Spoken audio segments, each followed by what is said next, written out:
तो BCom first year के प्यारे बच्चों, आज हम सॉल्व करने वाले हैं अंतिम खाते का क्वेश्चन नंबर 3। देखो क्वेश्चन नंबर 3 अब बहुत छोटा है और बहुत सारे बच्चे इसके वीडियो मांग भी रहे थे, तो चलो मैं आज बना देता हूँ। देखो स्कंद से लेकर के ना विक्रय तक का जो अमाउंट है वो व्यापार खाते का है, फिर वेतन से लेकर के ये ब्याज तक का लाभ हानि का है, और रोकड़ से लेकर के देवी पत्र आपके चिट्ठे का है। संयोजन में अभी व्यापार का केवल ये है, दो ठो है। एक है अंतिम स्कंद 7,000 का, दूसरा बोला है एक ग्राहक से 240 रुपये का माल वापस आया और इसे स्कंद में शामिल कर लिया गया है, लेकिन पुस्तकों में लिखा नहीं हुआ है। तो किसी ग्राहक से वापस आया ना तो विक्रय में से घटाना होता है। तो ये 4 पॉइंट और इनको ध्यान में रख करके हम अपना खाता बनाना शुरू करते हैं। तो आपको कॉलम खींच लेना है, व्यापार लाभ हानि चिट्ठे का एक साथ, विवरण राशि।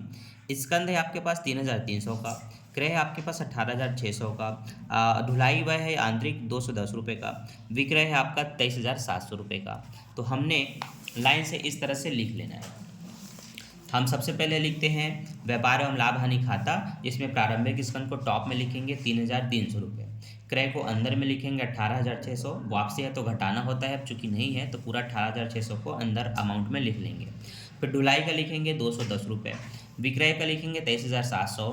मैंने संयोजन में बताया था 240 रुपये का ग्राहक से वापस आया, तो इसको इसमें घटा दीजिए। 23,700 में से 240 घटाएंगे तो 23,460 आ जाएगा। अंतिम स्कंद नीचे दिया हुआ है संयोजन में 7,000 का। अब हमारा काम है जोड़ करके इन दोनों का आपस में भाग करना। तो आपके सामने अभी हम जोड़ते हैं, ये आपका देखो ऐसे ही आप बता सकते हो 30,460 है, 30,460। ठीक, अब इसमें से आपको घटाना है ये पूरा अमाउंट जो कि है 18,600। तो पहले मैं माइनस करता हूँ 18,600, ठीक है। फिर माइनस करता हूँ मैं 3,300, फिर माइनस करता हूँ 210। इस तरह से आपके पास 8,350 आएगा। अब आप देख सकते हैं आपका बुक में आंसर दिया हुआ है 8,350। ये है आपका सकल लाभ। तो आपको ये देखना है कि वो किधर निकला, इधर या इधर। तो कमी इस तरफ है, तो हम लिख लेंगे सकल लाभ बराबर 8,350। यहाँ अपने समझने के लिए बता सकते हैं कि 3,000 कितना है, 3,460।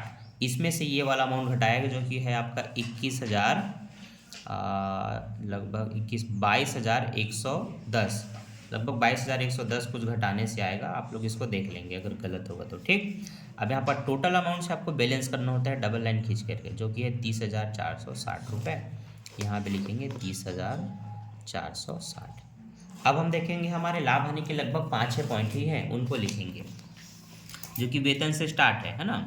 वेतन है आपका 2,400, कर और बीमा है 600, सामान्य व्यय है 1,200, अशुद्ध ऋण है 375, कटौती है 125, कमीशन समाकलन में दिया हुआ है, मतलब ये आपको प्रॉफिट साइड लिखना है, क्रेडिट साइड, और ब्याज भी आपको क्रेडिट साइड लिखना है। इसके बाद ये खत्म है, लेकिन संयोजन भी पढ़ेंगे।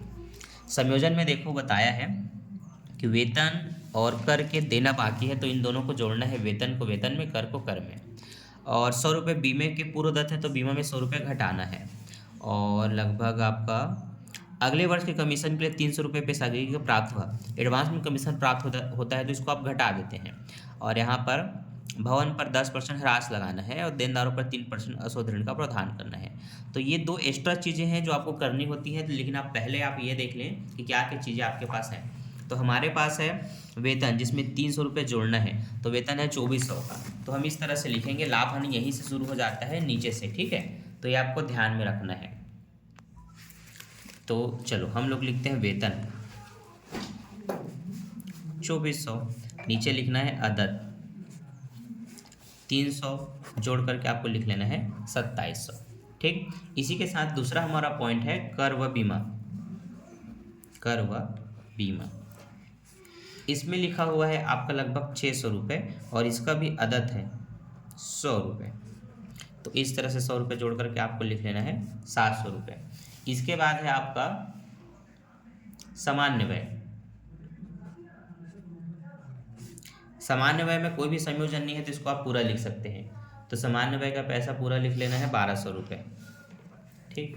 इसके बाद है आपका कटौती 165 रुपये। अच्छा, अशुद्ध ऋण देखो, अशुद्ध ऋण जो है ना, उसमें आप देनदारों का भी छूट निकाल के जोड़ के लिख सकते हो। तो अशुद्ध ऋण आपका दिया हुआ है 375 रुपये। नीचे देनदारों पर बोला है देनदारों पर 3% अशोध ऋण कटौती करना है। लेकिन याद रखना है कि जो माल वापस आया था यहाँ पर, अगर किसी ग्राहक ने माल वापस किया है तो ग्राहक ही देनदार होते हैं।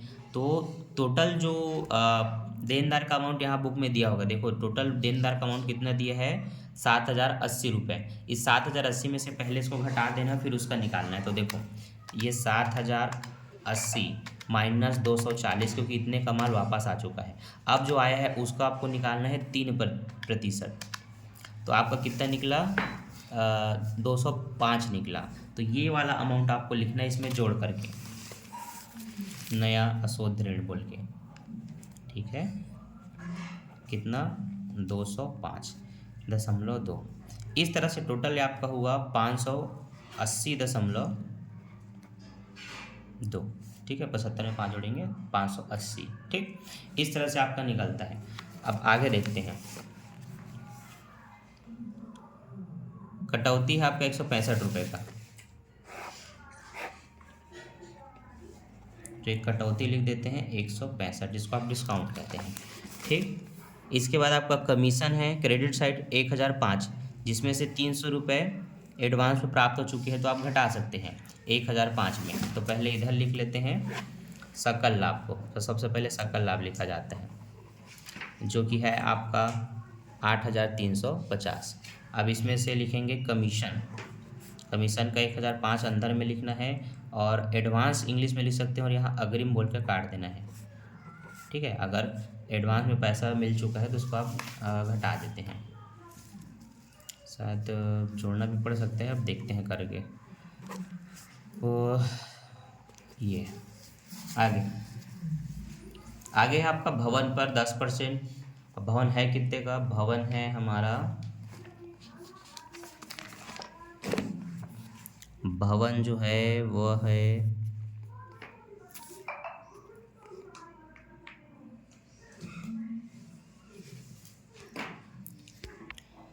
देखो बच्चों, देनदार का अमाउंट मैंने गलत देख लिया था। देनदार का अमाउंट ना यहाँ पर दिया हुआ है 3,150, जिसमें से ये वापसी का जो 240 रुपये वो घटाना है, तो उसका अलग आंसर निकलेगा 3,150 माइनस 240। अब इसका निकालना है आपको 3%, तो ये आपका निकला 87 रुपये। तो यहाँ पर मैंने इसको काट कर सुधारा है ताकि हमारा प्रश्न में कोई गलती ना हो। 375 हमने पुराना शोध ऋण लिखा, नया भी आपका 87 रुपये निकला। इन दोनों को जोड़ करके हमें यहाँ पर लिखना है 462 रुपये। आप जो देख सकते हैं 375 प्लस 87.3, तो आपका 662.3 आएगा। ये 662.3 मैंने लिख दिया है, ठीक है। आगे बढ़ते हैं। इसके बाद हमारा है कटौती का ब्याज का अमाउंट, जो कि है 60 रुपये। और ब्याज के बारे में कोई भी खास संयोजन नहीं है, तो शायद हमने ब्याज लिख लिया है, क्या नहीं लिखा है। तो ये हम ब्याज करके लिख लेते हैं, कितना रुपये लिखना है, 60 रुपये, ठीक। और हम निकाल रहे थे भवन पर ह्रास, है ना। तो भवन पर ह्रास, देखिए भवन है कितने का, भवन जो है वो है 7,080 का। तो भवन देखो लाइन से यहाँ से स्टार्ट है, ब्याज के बाद ये रोकड़ का पैसा, ये बैंक का पैसा, ये आहरण का पैसा, ये देनदार का पैसा, ये भवन का पैसा। भवन पर हम निकालते हैं हमारा 10%, तो 708 रुपये निकलेगा।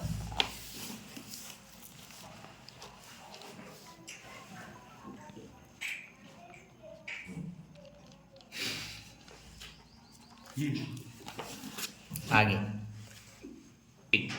तो प्रश्न में जो गलती थी उसको हमने अभी सुधारना है।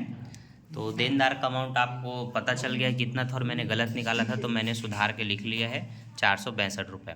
कटौती का 165 रहेगा, जो कि मैंने गलती से काट दिया, ये भी आपको जोड़ना है। भवन पर ह्रास ये है, ठीक है। बाकी ये आपका सकल लाभ है, ये कमीशन में से अग्रिम को घटाना है, ब्याज को लिख लेना है।